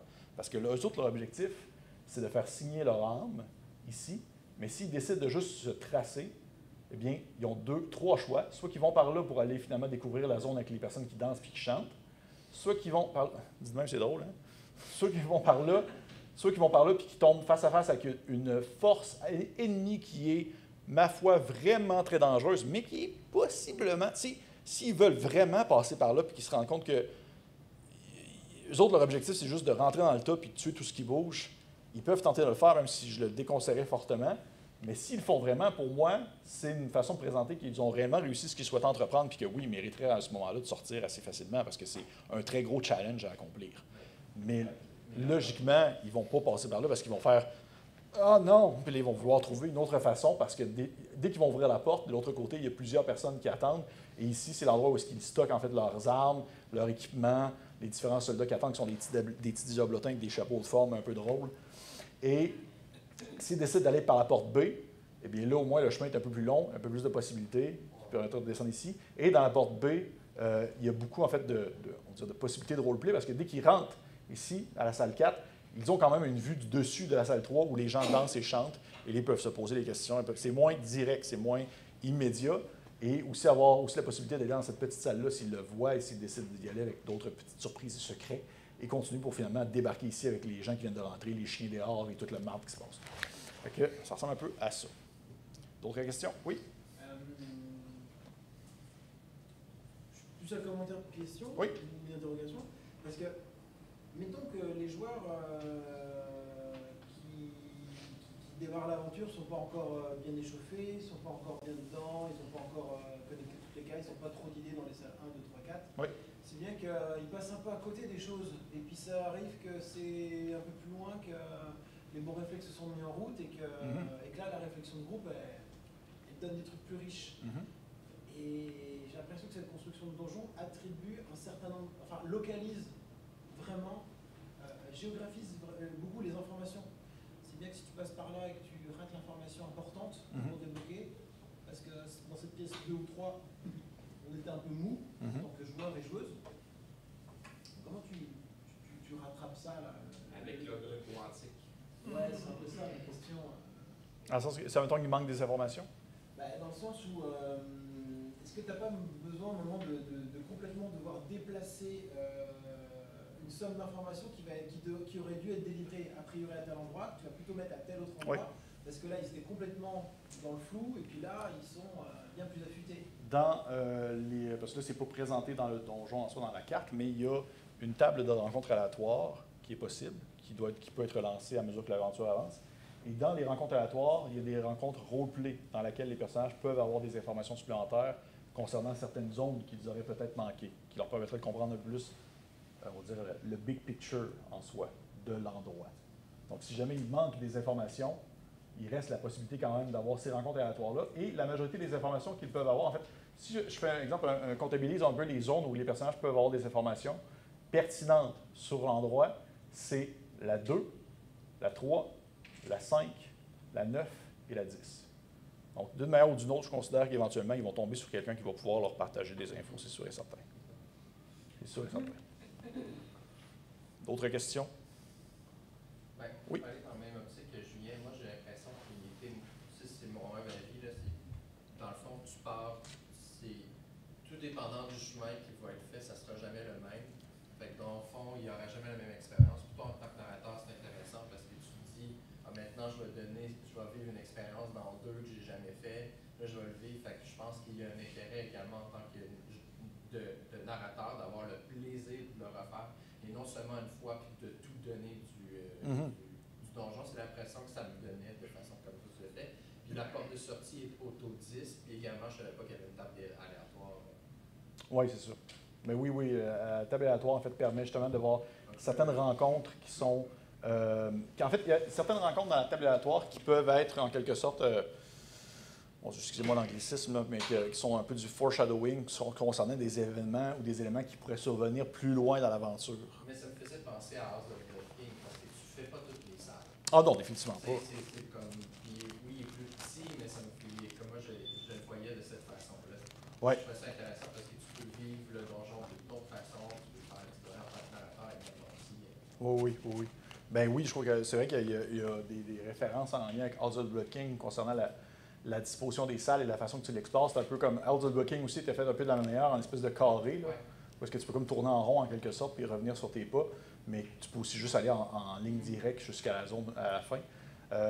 Mais oui, effectivement, très, très bon commentaire à ce niveau-là. Quelle heure, la flamme? OK. Pas de vite. Je vais avoir le temps pour mon truc commun. Par exemple, ce que je voudrais finir avec vous, c'est dans l'optique où est-ce que vous souhaitez, par exemple, rouler un donjon, ou que vous souhaitez faire un donjon, et que vous posez des questions concernant les éléments que vous pourriez ou non intégrer à l'intérieur de celui-ci. Qu'est-ce qu'il manque? Qu'est-ce qu'il y aurait? Il y a certaines questions que vous pouvez vous poser, que je trouve très pertinentes, qui seront été en fait comptabilisées sur un site Internet. Je ne sais même pas si c'est la prochaine, j'espère que oui. Oui. Goblin Punch. Goblin Punch, si vous ne connaissez pas ça, c'est comme un blog qui date d'un certain temps, puis visuellement, c'est pas très attrayant. C'est une page blanche avec juste des mots, puis il y a un petit gobelin en haut qui est marqué Goblin Punch. Il est marqué plusieurs points qui permettent de poser la question sur qu'est-ce qu'on souhaite avoir dans un donjon, qu'est-ce qu'on voudrait mettre de l'avant dans un donjon, qu'est-ce qui manque, qu'est-ce qu'on voudrait rajouter. Et je vous laisse un peu là-dessus sur les réflexions concernant ces points-là, qui sont un peu les points que j'utilise lorsque j'évalue en quelque sorte l'aspect qualitatif d'une aventure justement plus old school. Une aventure, que ce soit justement Dark Tower, que ce soit ça ici, que ce soit... Dave, donne-moi une aventure. Là. Je t'écoutais pas, je te prenais. Ah, OK. Une aventure old school, c'est-à-dire la saveur et le thème du donjon, ça on en a parlé. De quoi est-ce que ça parle? Si vous n'êtes pas capable de vous dire, de comprendre vraiment sur quoi porte le donjon dans une phrase et demie, là, il y a quelque chose. Il y a un petit problème, je pense, à ce niveau-là. Si vous n'êtes pas capable de vraiment comprendre l'essence ou la saveur, le thème du donjon, facilement, il y a des questions à se poser. L'écriture du donjon et sa mise en page, là, bien entendu, ça reste très subjectif sur ce que vous préférez, que ce soit justement du gros verbatim absolument dégueulasse, comme DCC, ou quelque chose qui est un peu plus écrit en mots-clés comme Willoughby Hall. On s'entend, même l'épaisseur n'est pas pareil. Là. Mais vous allez voir qu'est-ce que vous préférez aussi à ce niveau-là. Quelque chose qu'on peut voler, toujours intéressant dans un donjon. Qu'est-ce qu'on peut voler? Qu'est-ce qui est pertinent à aller chercher? Qu'est-ce qui est pertinent? Comment? Tout ce qui n'est pas beauté au sol. Oui, exactement. À un certain point, mais c'est drôle, mais je veux pas, puis ça, je l'ai vécu quand même récemment dans certaines aventures, puis on en a parlé tout tantôt dans l'autre balado, c'est à quel point, des fois, les règles de l'encombrement sont vraiment plates à gérer, puis tout ça. Puis c'est pour ça qu'il y a beaucoup de jeux modernes, mais old school, mais modernes, qui simplifient le tout, mais qui gardent quand même un certain attrait à ce point-là, à ce détail-là, faisant en sorte que, éventuellement, les personnages doivent se poser la question vraiment sur OK, je veux-tu transporter cette grosse table-là ou pas vraiment? Là? Ça, veux-tu vraiment l'amener avec moi? Oui? Un exemple, justement, où est-ce qu'on faut penser à l'équipement sans nécessairement aller dans le détail, c'est le jeu que j'ai joué, Coriolis, de Great Dark, où on a un nombre de points d'équipement, de nourriture, et tout. Et au fur et à mesure, on doit les dépenser. Malheureusement, il y a un moment où on a dû se dire, OK, est-ce qu'on revient à telle place? Est-ce qu'on explore encore? Qu'est-ce qu'on fait? Oui, il y avait une gestion des ressources pour... c'est un jeu qui est quand même orienté beaucoup sur la survie. Là. Et surtout que ce qui est intéressant aussi, c'est que si on sépare le groupe, si le sous-groupe utilise ses ressources pour faire son exploration. Oui. Donc, l'élément d'aide entre les membres de l'équipe devient important aussi. Oui, effectivement. Puis ça aussi, dans un donjon, un concept où est-ce que vous dites, chaque personne peut transporter des objets, chaque personne a sa limite d'équipement, puis a un peu en quelque sorte sa nourriture et son eau et tout ça. À un certain point, il faut justement être capable de se dire à quel point est-ce qu'on en consomme, à quel point est-ce qu'on en prend, puis est-ce qu'on se partage entre nous ce qu'on a, si jamais il y a certaines personnes qui ont la possibilité ou la capacité de transporter plus de choses que d'autres. Ça fait partie des questions que je trouve qui sont pertinentes de se poser, surtout dans le contexte de quelque chose qu'on peut voler, quelque chose qu'on peut trucider ou surpasser, parce qu'il y a des donjons qui peut ne pas avoir de combat ou presque pas ça peut se faire. Je trouve que ça peut être très intéressant. Est-ce que vous en avez déjà fait? Je suis comme curieux. Tombe des horreurs. T'es pas battu une fois? Dans Tombe des horreurs, il y a juste des pièges. Il n'y a pas un monstre maintenant dans une grande salle? La tour Annihilation, je pense. Parce que la tombe des horreurs, je l'ai faite, ça fait longtemps. De genre, mettre la main à droite, ouvrir une porte, mettre Tu la mets main à à gauche. gauche. Oui, c'est ça. Ouais, c'est vrai. C'est vrai qu'il y a beaucoup de. Mais en même temps, ça vient aussi à surpasser. Ah, à la fin, il y a la début. Ah, c'est sûr. Mais il y a un combat. Oui, c'est vrai. Non, mais c'est vrai qu'il y en a beaucoup. C'est surtout des pièges. C'est surtout des pièges. Mais oui, trucider ou surpasser dans le contexte où est-ce que vous pouvez avoir un donjon sans combat, mais avoir quand même des objectifs, des challenges, comme le mentionne Dave, avec la tombe des horreurs. D'ailleurs, oui, c'est ça, Dave faisait part de la tombe des horreurs. Je le fais. Il faisait part de la tombe des horreurs. Ah oui, Dave Belmore de la chaîne de Papa DM. D'ailleurs, des fois, il y a des gens qui pensent que je suis lui, des fois, du monde qui pense que lui, c'est moi. Bref, c'est mélangeant. Tu vas chaque personne en disant c'est quoi sa chaîne? Non, juste lui. Parce que j'en ai une, moi aussi, une chaîne. C'est quoi? On veut le savoir. C'est quoi? Allez, RPG et animé. Bon, ben allez RPG animé. Merci. Et voilà, voir ça. Donc oui, trucider ou surpasser, quelque chose qui peut nous trucider. Donc, la menace, le danger, qu'est-ce qui peut nous tomber dessus? Ça, c'est vraiment juste des petits points rapides sur qu'est-ce que vous pouvez penser lorsque vous concevez un donjon. Quelque chose avec lequel on peut expérimenter, et ça revient sur l'interactivité du donjon. Sur quoi est-ce qu'on peut toucher? Qu'est-ce qu'on peut toucher? Il y a des affaires qu'on peut descendre, baisser une manivelle, faisant en sorte que ça ouvre une porte. Est-ce qu'il y a des choses qu'on peut piler dessus, puis ça fait comme des lumières sur un mur? Des fois, ça peut être très simple. Ça peut ne pas avoir un objectif très clair, ou du moins une certaine simplicité dans son fonctionnement, et même dans sa façon de réagir avec l'environnement, avec les personnages, mais ça peut être très satisfaisant pour les joueurs de juste remarquer que hey, il se passe quelque chose quand je pèse sur tel truc à terre, il se passe de quoi devant nous, dans la pièce. Donc, expérimenter les différents chemins et tracés de l'aventure. Donc, tout à l'heure, on faisait mention de la non-linéarité, à quel point c'est intéressant lorsque le chemin, où c'est possible de se reconnecter à différents endroits, de visiter différents lieux, peut-être de revenir sur nos pas, mais en passant par des chemins qui n'ont pas déjà été empruntés par le passé. Des décisions significatives. Donc, quand on faisait mention, pourquoi est-ce qu'on est là? Qu'est-ce qui se passe? Pourquoi est-ce qu'on fait le donjon?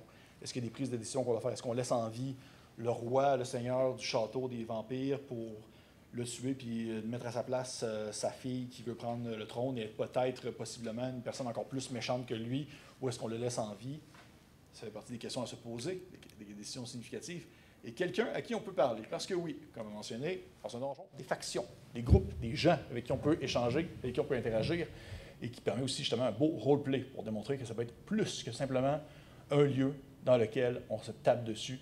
Ça peut être une zone, un endroit où il y a beaucoup d'interactions, beaucoup d'échanges, des belles parties de jeux de rôle, parce qu'au final, comme je disais tout à l'heure, là j'essaie de faire une conclusion un peu en faisant presque un effet de non-linéarité. Je reviens là. Au tout début. Je voyage dans le temps.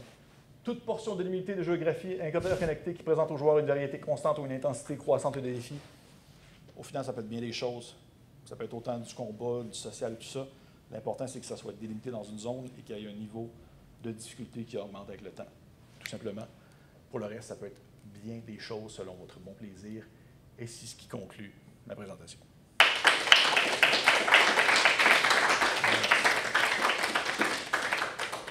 Questions, commentaires? Ouais. J'ai déjà pas mal parlé, donc je vais laisser la main. Oui?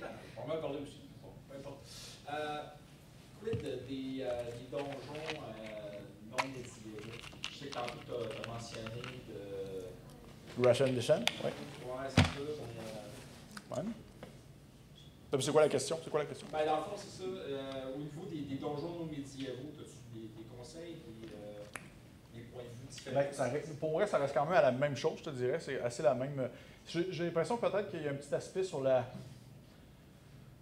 logique à prendre en considération, ou est-ce que si, par exemple, ça se déroule dans une époque moderne, ou même dans une époque où est-ce que le concept de la magie est peut-être moins mis de l'avant, à ce niveau-là, il faut comme trouver des fois une certaine logique qui peut être un peu plus restreignante, en quelque sorte, sur la conception de l'endroit. Si tu dis que c'est une maison hantée, ou si c'est genre une vieille usine désaffectée, il faut qu'il y ait quand même une certaine logique, ce que je trouve des fois un peu plus difficile ou restreignant, alors que, autant dans la fantasy que dans la science-fiction, ça peut aller un peu dans tous les sens, là. On s'entend. Mais moi, je trouve que ça se fait très bien. D'ailleurs, justement, à ce point-là, je trouve que c'est intéressant d'aller voir ce que Mothership fait à ce niveau-là. Parce que oui, il y a Gradient Descent, puis il y en a d'autres qui sont des fois justement juste un vaisseau spatial, c'est un donjon. Là. Une zone fermée avec une difficulté croissante qui se fait, puis un challenge là, qui évolue avec le temps. Je trouve qu'il y a vraiment des belles découvertes à faire à ce niveau, je dirais. Est-ce que d'autres questions? Oui? Est-ce que tu pourrais nous remettre la slide avec l'exemple du mauvais donjon? Est-ce qu'il y avait un commentaire là-dessus? Ouais. Qui nous disait, Toto, voilà, entre la partie aussi la partie. C'est pas tellement une question sur le design de donjon, ou qui coupe ou qui connecte avec plutôt le style de DMing. Tu parles aussi de récompense. Et tu fait mention d'un groupe d'aventuriers qui déciderait d'investir toutes ses ressources et donc toute cette poudre explosive pour péter le donjon. Oui, péter un mur. Ouais, je fais ça comme un exemple. Ouvrir le mur. Ouais. Avec le risque que ça marche ou que ça marche pas. Oui. Moi j'ai un peu l'impression, dites-moi si je me trompe, que le Diablo School, il aurait roulé un dé, il aurait dit ça marche ou ça marche pas. Et que dans une approche plus contemporaine, ou plus flex, je sais pas, dites-moi. Si le groupe décide d'investir beaucoup de ressources, alors, pour maintenir le fun, le DM, son job, c'est de donner une récompense. Donc si on décide de mettre toute la poudre explosive pour péter le mur, pour passer dans notre zone et faire avancer la partie, alors le DM n'a pas trop le choix. J'ai l'impression de dire, ah oui, le mur explose, vous avez... Mais même dans la version old school, je serais, du moins de mon humble avis, je serais du genre à accepter le plan et à fort probablement le faire fonctionner si les personnes investissent leurs ressources et faisant en sorte qu'ils mettent toutes les œufs dans le même panier pour que ça fonctionne. Même dans un jeu old school, probablement que ça marcherait. Le seul point, c'est que j'essaierais de trouver quand même le fameux oui et oui mais, non mais non oui, dans le sens que, non oui ça ne dit pas, mais non mais, dans le sens que oui ça a fonctionné, mais peut-être qu'en faisant exploser par exemple le mur, ça a fragilisé le reste du donjon, faisant en sorte qu'il y ait des risques d'éboulement ou des risques d'endroits qui vont s'effondrer, tomber sur les joueurs ou des personnages plutôt, à mesure que ceux-ci vont avancer parce qu'ils ont brisé la consistance même de l'endroit. Fait que oui, le plan a fonctionné, mais il y a quand même un contre-coup. Mais l'objectif, c'est tout le temps d'aller vers l'avant, tout le temps de pousser pour que ça continue. Parce que c'est sûr que c'est plate si tu fais, on tente de quoi, ça explose, ça marche pas. Ben écoute, on va prendre le seul chemin qu'il y a, puis ça va être ça. C'est ça, je suis pas sûr de revenir à la suivante. Non, c'est ça, mais c'est pour ça. Toute ma poudre explosive, Oui. rien, il n'y a pas de non mais, ou de oui mais, ou de non et si.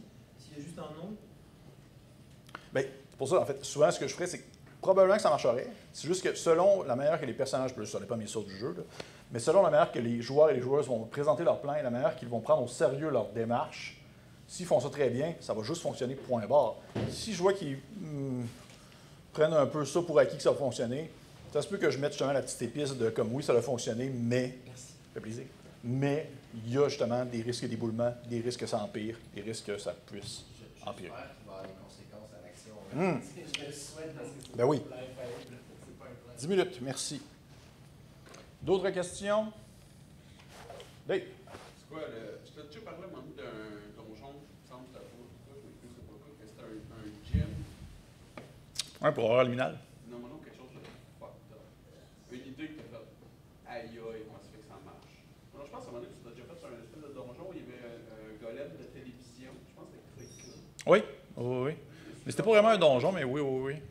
Mais oui. Ben oui, je me suis... Tu sais, tantôt, c'est plate qui est parti. Il est parti. Il posait la question sur un donjon moderne. C'est un très bon exemple pour un jeu d'horreur qui s'appelle Horreur Liminale. Il y a un donjon qui est un gym de bro. Là. Un gym de bro qui est fermé. Puis quand les personnages arrivent, il s'est passé quelque chose qui fait en sorte que les bros à l'intérieur du gym sont infectés par une espèce de glu un peu à la plaque molle. Et qui sont... oui, c'est exactement ça. Ils sont infectés par des chèques de protéines, faisant en sorte qu'ils sont un peu mutés, tout ça. Et c'est un donjon. Il y a les salles à explorer, les zones. C'est une logique de donjon fermé avec des dangers et des gars bien musclés, bien fâchés à certains endroits clés. C'est un très bon exemple de donjon moderne qui fonctionne très bien. Question, Yannick? Oui, bien, mettons, tu as un donjon, tu commences à jouer, c'est quelque chose de préécrit ou que tu as fait et que tu n'as pas suivi les conseils. Puis tu te rends compte en cours de route que c'est bien plate, finalement. Tu sais, des fois, il y a des choses qui peuvent être faites pour essayer de spice it up, tu sais, de dire Oui. comme, il y a un éboulement, fait que la porte d'entrée n'est plus là, fait que vous devez trouver une porte de sortie, il y a un stress. Le bateau est en train de couler, vous avez 3 heures pour sortir, parce que sinon ça ne marchera pas. Il y a quelqu'un qui est infecté, vous avez le choix de trouver le remède ou trouver le trésor, mais c'est l'un ou l'autre. As-tu des idées comme ça, de dire que tu pars d'un donjon, comment faire pour rapidement faire en sorte qu'on rajoute un intérêt? Je répète la question. Oui, c'est vrai, je répétais la question, bien entendu, c'est vrai. Yannick, de la chaîne Let's Bégin, merci. Me pose la question sur comment spicer up, comment, disons, donner un certain intérêt à un donjon qui perdrait un peu de son intérêt, justement, durant le jour, qui perdrait de son essence. Mon Dieu, c'est une bonne question. En fait, ça dépend vraiment beaucoup du donjon, je crois. Ça dépend beaucoup aussi, justement, de la mise en contexte, le setting, le jeu, tout ça. Mais j'ai l'impression des fois que c'est ça qui est intéressant, par exemple, avec un module comme j'en faisais tantôt mention, de Stygian Library, c'est que souvent, ce genre de truc-là, ça se plug et ça apparaît justement dans des endroits où on s'y attend pas. Fait que si mettons que tu te rends compte que le donjon que tu fais est plate à s'en crever les yeux, les personnages peuvent traverser puis transférer dans une zone comme ça parce que ça se connecte à l'univers. Et il y en a d'autres comme ça. Ça, c'est un exemple parmi tant d'autres. Il y en a d'autres comme ça qui sont un peu, quelque sorte, des portes de sortie à un donjon que tu fais puis tu te rends compte que ça marche juste pas, là. Il y a tout le temps, comme des fois, une manière de switcher. Mais des fois aussi, ça peut être intéressant de juste... je ne me rappelle plus c'est quel donjon qui faisait ça. Il y avait un donjon il offrait la possibilité, tout le long, il se passait tout le temps des événements un peu identiques, des menaces et tout ça. C'est un donjon qui était situé dans une zone construite, c'est une ruine, tout ça, les personnages avançaient, ils se déplaçaient. Et à un moment donné, il se rendait compte, si à un moment donné, il se rend compte que les personnages souvent tournent en rond ou ils perdent un peu l'intérêt ou tout ça, il y a un événement clé qui fait en sorte que l'ensemble du donjon pas se transforme, mais a une modification assez intense dans le sens où est-ce qu'il y avait une fissure qui se créait dans le sol et qu'il y avait en quelque sorte une autre zone du donjon qui se déroulait en dessous de celui-ci, qui là, cette fois-ci, était une zone naturelle, qui était comme cachée en quelque sorte en dessous du donjon. Et ça, je trouve que ça peut être aussi une façon en quelque sorte de venir réinventer un peu la sauce, mais encore une fois, c'est ça dépend vraiment du donjon en soi. Je ne sais pas trop si j'ai répondu à la question. Oui? Ben, je pense qu'il faut faire du village là-dessus. On a beaucoup parlé de rencontres aléatoires, mais je trouve que le T6, là, bien basique, là, oui. Sur un ben, il y a, je pense que c'est Prismatic Wasteland qui a théorisé ça le premier sur son blog du même nom. Mais overloading the encounter dice, là, genre sur-remplir le T6. Oui. Puis qu'à la place d'avoir juste un résultat sur le 1, tu as tout plein de résultats sur chaque chiffre, oui. Mais qui ne sont pas qu'une rencontre avec un monstre. Puis, par exemple, Kiern 2e édition, le jeu animal de Yokai Gal, il utilise ça. Puis, mettons, dans un donjon, ce que ça va t'obliger à faire en surplus un petit peu, mais qui est quand même intéressant, c'est que je pense sur le 4, par exemple, c'est un changement dans l'environnement. Puis là, dans le fond, quand tu roules là-dessus, ben, à la place d'avoir une rencontre avec un monstre, c'est le donjon lui-même qui change, par exemple. Oui. Le coup de vent est assez basique, mais justement, l'espèce d'effondrement d'une salle précise en est un autre. Un feu part dans le fond, puis là, ben, la fumée commence à se disperser. Oui, absolument. Je pense que c'est une bonne façon. Oui. J'adore cette idée-là, c'est vraiment très bien. Oui. Moi, je me rappelle, il y a quelque chose de plutôt similaire, mais pas pareil à ça, mais on parlait de Tomb Annihilation récemment. Oui. Long le labyrinthe de Grung, oh, oui. Il y a beaucoup de rencontres aléatoires, puis c'est très varié, l'éventail de rencontres aléatoires là-dedans. Pas juste des monstres, il y a des changements justement du donjon, il y a des rencontres de trésors, de ci, de ça aussi. Oui, vraiment. Puis ça, c'est super bon. En fait, Cairn 2e édition, c'est une super belle ressource pour ça. Pour des tables aléatoires et tout ça, c'est vraiment le numéro 1. Puis d'ailleurs, gratuit sur DriveThruRPG. Allez voir ça, PDF, gratuit, vous pouvez trouver ça comme vous voulez. Là, je vois que ça termine bientôt. La flamme me montrer, 3 minutes, 2 minutes. Faites ça. Pour les gens qui sont encore là. On n'a pas parlé des one-page dungeons. Non, je sais. J'ai pas eu le temps. Regarde. Pas eu le temps. L'année prochaine, je pense que je fais une vidéo là-dessus, par exemple. Je vais avoir une vidéo là-dessus, je pense sûr. On va y aller. 1, 2, 3, 4, 5, 6, 7. Je vais aller de même. Comme ça. Je pense que tu as 15 ou 16 personnes, dépendamment qui est 1, 2, 3, 4, 5, 6, 7, 8, 9, 10, 11, 12, 13, 14, 15, 16. Ah, OK. 15. Choisir un chiffre au hasard, puis j'y vais comme ça. J'ai pas de D15, j'ai pas mes DDCC. Oui. OK. Numéro. Oh, voyons, c'est bien difficile. J'ai une laser poignée d'Internet, c'est. Quelqu'un qui a un app. Tu veux pas qu'on. Mais j'ai vraiment plein d'idées dans mon sac. Ah, aussi, il y a juste un des mêmes. Non, ça va. Numéro. OK, je l'ai. Ça va y aller. 1, 2, 3, 4, 5, 6, 7, 8, 9, 10. 10, monsieur là-bas. En plus, oui, c'est ça. C'est drôle, hein? En plus, il m'a donné quelque chose tantôt. C'est quasiment arrangé avec le gars des vues. Ah oui, c'est ça. Tantôt, il m'a donné quelque chose, fait que là, je me sens comme si c'était genre arrangé avec le gars des vues. Bon. C'est louche en ça. On ne serait pas annoncé le résultat du jeu. Et voilà. J'espère que vous avez apprécié ça. Beau travail. Merci. Et ceci met fin à notre panel de donjons et design. Merci à tout le monde d'être venu. Merci à Pierre-Philippe Renaud de nous avoir animé ça. Et aussi, merci à nos commanditaires, le DM à cravate, les Terres d'Obsidia, le Gnome Archiviste et les figurines MT. Bonne soirée tout le monde!